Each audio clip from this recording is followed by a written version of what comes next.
gas appeared to start flowing at approximately 7:58 p.m. Smith visibly shook and writhed against the gurney for around 2 minutes. His arms thrashed against the restraints.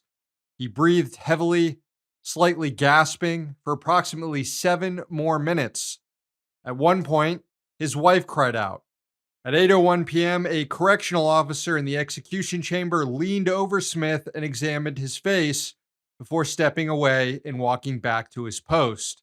Smith appeared to stop breathing at 8:08 p.m. The curtain closed to the execution at 8:15 p.m. Smith's spiritual advisor, Reverend Jeff Hood, watched the execution unfold. He told reporters afterward that the execution didn't last minutes as officials claimed it would. Instead, quote, "What we saw was minutes of someone struggling for his life." Hood added, quote, "We have got to make sure that this never ever happens again." But state officials are claiming it was all a success. State Attorney General Steve Marshall said afterward that nitrogen gas, quote, "was intended to be and is now proven to be an effective and humane method of execution."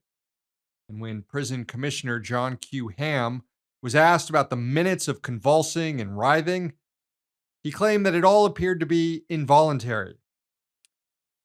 Even though the Supreme Court allowed this to happen, the 3 liberal justices on it dissented.